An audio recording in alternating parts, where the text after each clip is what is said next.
Hello, my name's Kevin Wensley. I'm the National Sales Manager for Hylas Yachts USA. And thank you for joining me today to check out this latest award-winning addition to the Hylas range, the Hylas 57.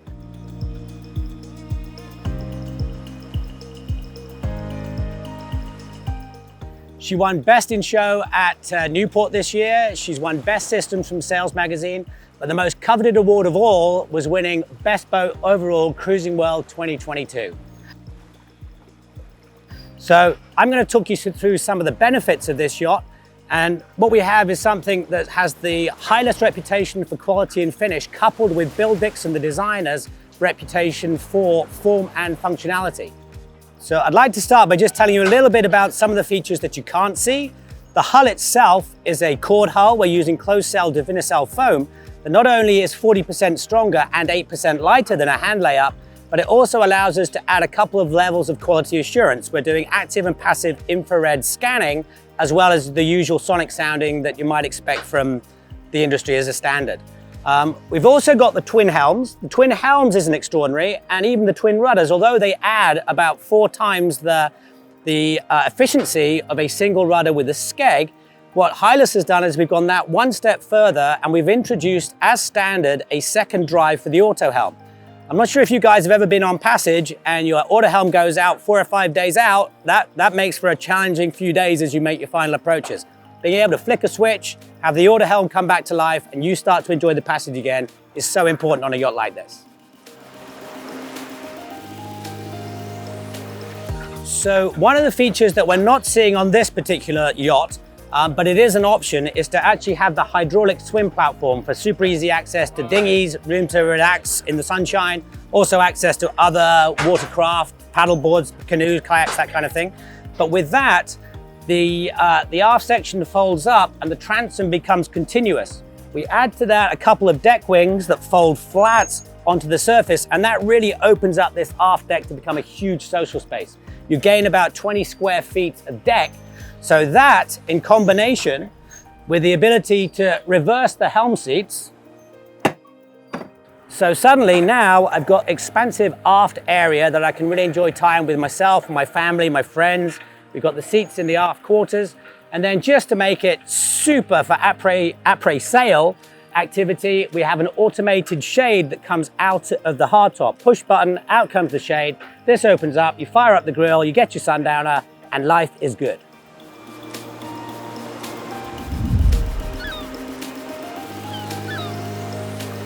So Bill gave us, I mentioned the twin helms, but the twin control centers, the standard comes with a pretty comprehensive electronics package. You do have thruster, you do have obviously the throttle controls, the chart plotters, the auto helms, everything you would expect. But what's really nice about this yacht is it's completely duplicated on both sides. So the primary controls that you need for things like docking, like your throttle, like your bow and stern thrusters, access to a wheel, you have that on both sides. And with a 17-foot beam, it's nice to be able to move over to the close side of the dock as you're parking. The other thing that we said to Bill was, invariably over the last few years, a Hylas yacht turns up, got great lines, but it doesn't have a bimini or a dodger. So immediately on goes the canvas top, the bimini goes on, the dodger goes on, and it looks a little bit like someone's joined a wagon train and they've just put a tent on top of a beautiful yacht.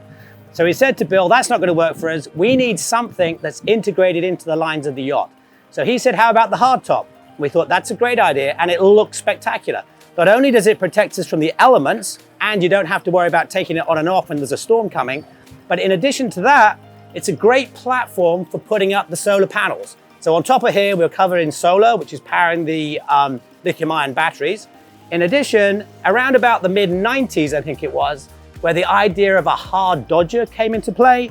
And invariably, that was something that was a little angular and didn't necessarily lend itself well to the lines of the yacht. So Bill said, how about a nice spray shield? And look at this, it's absolutely beautiful. It's tempered glass, you can see right through it. The sight lines aren't interrupted. So the combination of the hard top and this beautiful spray shield means we've got a nice rigid structure in which to mount these beautiful screens. So this isn't your standard isinglass, this is a polycarbonate screen that is pretty rigid, but it doesn't chalk, it doesn't crease, but you can't roll it up. So to make it easy, then what we do is we simply unzip the bottom and then the whole panel actually slides up on these rails and then gets stowed underneath the hardtop. So moving back from the helm stations now along this very uncluttered side deck, what Bill's done again is he's kept all the stanchions, the cleats, the tracks off the side deck, so I don't have to worry about banging my toes as I walk forwards. The stanchions are all at least 30 inches high off deck, so plenty of protection.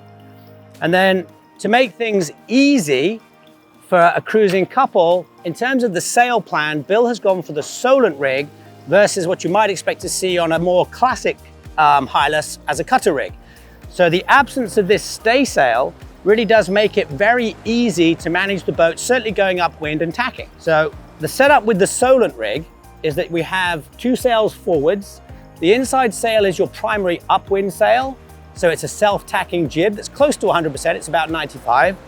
And then once you come upwind and you're on your reach, heading to whichever island you're going for next, then you can go ahead and bring out your large Genoa. So the jib goes away, the Genoa comes out, and that's going to be between about 135 and 145%. And then if you're going even further off the wind and your apparent wind speeds are dropping into single digits, and you're thinking, you know, I could use a little bit more sail area, then the big block at the end of the anchor platform is there for you to put up your A sail or your code 0. Now, if you're flying with those kinds of big sails, then you need a big place to stow them. So let's have a quick look in the sail locker here. So this sail locker, actually the spinnaker is in there right now. It's been stowed, it's actually underneath the fender. So there's plenty of room. In fact, if this locker is empty, I can get down in there, stand up and close the lid.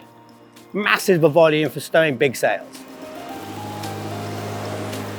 So as I'm walking aft on this beautifully uncluttered foredeck, actually this large screen here, that's the skylight for the VIP suite. So when we get down below, you'll see that. Let's loads of ambient lights into the forward cabin. But our working sails are all furling sails. As standard, they're all power furling. They're all hydraulic, they're from Selden. But what it means is, because they're all furling sails, it means that the halyards aren't needing to be worked every time you raise or lower a sail. So we don't need all that spare line for the halyard getting in the way of our sight lines from the helm.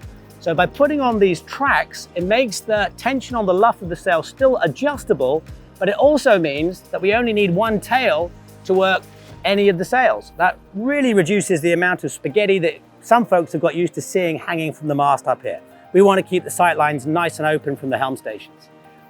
I said everything's power furling. It is. So we have power furling on the jib and the jenny, and we have power furling and it's in-mast furling. It's not the only option, but it is the one that we've gone for. But the really sweet thing about this particular yacht is not only is the in-mast furler a hydraulic powered furler, but the outhaul is also hydraulic power. So that means it really is simply two fingers, two buttons, sail comes out, two buttons, sail goes away again. Super easy. So what you can see here, we've got a nice clean walk through to the cockpit, and everything after this step is really about running the yacht. All the lines run after these power winches. That's all power as standard. The helm stations are here, but why we're able to make this so clear and easy to walk through is that we have this arch supporting the hardtop, but the extra benefit of that is this carbon reinforced arch actually allows us to use the German sheeting system. So our main sheet actually ends on top of the arch. Therefore, this area is wide open. Everything aft is about driving the yacht. Everything forwards at this step is about socializing and primarily about wine and cheese. The wings on the cockpit table fold up and you could seat easily 8 people dining. And at the show this week, we were drinking at least 12 when we were sitting around in the cockpit. So just before we go below, I'd like to just highlight a couple of interesting features. This is what I like to describe as a great idea. And it is. It's a great place to stow lines and also shoes. For me, that's what it's all about, where to put my shoes when I go below. The other thing that we have here is a watch station. And it's a watch station. This is obviously a chart plotter that gives you access to information like AIS and radar. It also allows you to access the auto helm, so I can actually steer the boat from here. And then what we haven't got it plugged in right now, is a mic that then gives you VHF communication. So if you're on watch, you don't want to sit at the helm, which none of us do on passage. You want to sit here where it's nice and protected. You're reading your book, you're drinking your coffee, you're looking around. You see a ship coming across the horizon. You check her out. What is it? It's on the AIS. It tells you who she is. You pick up the VHF. You say, hey, it's us. Can you see us? How are we going to go about this crossing situation? Everything can be run from right here without having to go after or get yourself exposed if it happens to be raining at the time.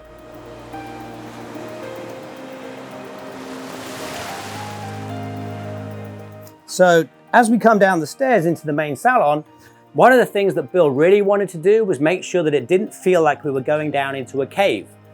It wants to be bright, it wants to be airy, and we need lots of natural light. So what Bill did is he raised the cabin sole just a little so that folks of average height like me can actually use the windows in the raised salon.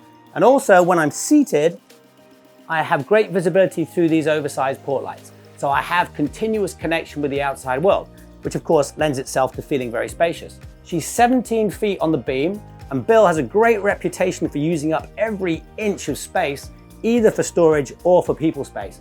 And we think he's done an amazing job of the volume in this main salon.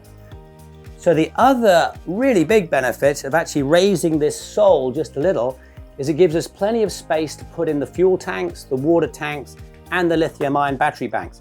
So all that heavy stuff is low and centered over the keel, which of course lends itself to performance.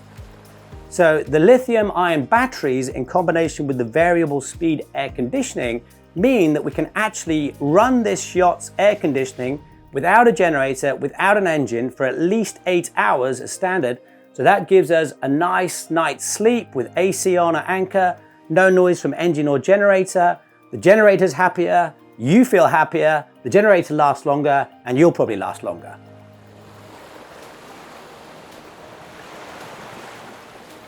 Let's move forwards from the main salon into the VIP suite. See what kind of accommodations we've got for your guests. Okay, so coming into the VIP suite, plenty of natural light coming through the nice overhead skylight. We've got the oversized port light, so you've got good visibility outside, see what's going on. Easy access both sides of the bed. We've got his and hers hanging lockers, and we've even got the ensuite bathroom. Nice big shower, plenty of room to breathe in there, and then it also doubles as the day heads if you've got plenty of guests using the main salon or you have crew staying in the crew quarters. So the forward starboard cabin is usually dedicated to over-under bunks, but everyone that's built one of these so far has gone for the utility space idea in here. The washer dryer's in here, so it becomes a bit of a laundry room. There's loads of stories for tools and spare parts. And then underneath this mattress is a stainless steel plate that allows you to really use that space as a workbench as well. Okay, so just before we go through the galley to the master stateroom, let's come and check out the nav station area and the primary access to the engine compartment. So as far as the nav station goes, what we've got is a nice, it's not remote from the main salon. You keep staying engaged with what's happening in here, but it's forward facing and you've got plenty of real estate for any kind of electronics, security systems, cameras, or the VHF and satellite communication systems. There's plenty of room for all the electronics that you would like. We do actually have a CAN bus system that could operate instead of this switch panel. That would make everything easily work from a laptop or an iPad. But most folks, in fact, everybody that's ordered one of these yachts so far just loves what Hylas does with their electrical panel. It's very tactile, it looks pretty, and let's just take a little look behind the scenes of what's happening at the electrical panel. And it really is a thing of beauty. Everything's color coordinated, everything's clearly labeled. The wires aren't so tight that you can't actually work with them. And when you're looking at our competitors' yachts, I'm always saying to people, beautiful on the surface, dig deep, see what's going on behind the scenes. And when it comes to Hylas, we excel at that particular feature. And so over here, we have the primary access to the engine compartment, very well insulated. So when it's running, you don't have to raise your voice here in the main salon. We've got the Volvo D3, it's a 150 horse. And then we actually, because of the lithium combination, we only need a 9 kW Northern Lights generator. Primary access here, easy access to all the routine service equipment. And then we'll see we have a secondary access also in the master stateroom. Okay, so let's take a look at the galley. And this is where Bill really has worked his design magic. We have the deck area with the raised helm stations moved aft. But what we're doing is we're keeping the primary benefits of having the center cockpit layout down below. So the footwell of the cockpit is actually behind this bulkhead. So what we get is this really nice walk-through galley. Obvious benefits, underway, easy to brace, tons of cutting surface. This is actually a meganite surface, so it's lightweight. It's like coriander, it's a little bit less porous and a bit more heat resistant, so less likely to stain. And then just because of the sheer volume of this particular yacht, we've got plenty of room for appliances like ice makers, trash compactors, drinks coolers, cooker obviously, air fryer, microwave, and then a full-size fridge and 2 freezer drawers. So plenty of room here in the galley. In fact, I like to think of it as the chef's delight galley. But then you come through here into the master stateroom, and we've got a 17-foot beam at midships, which only comes down to about 15.5 back here. So that still gives us plenty of volume to really get this beautiful layout for the master stateroom.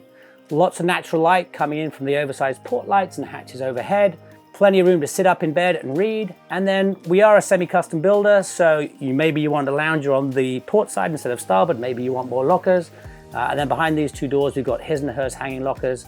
Nice big TV on the bulkhead just here, so plenty of relaxation space. You can really spread out. And of course, you have the ensuite bathroom as well. Plenty of room to stretch out. A nice big shower unit you can really breathe in. Lots of storage.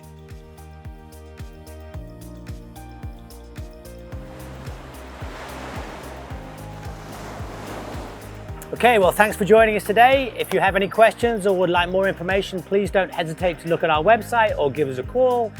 Remember, the Hylas 57, she splashed the first hull at the beginning of last year. We've already got 5 in build. There's a 6th hull just being processed. If somebody acts quickly, then they could see their Hylas 57 turning up before the end of next year. Thanks for your time.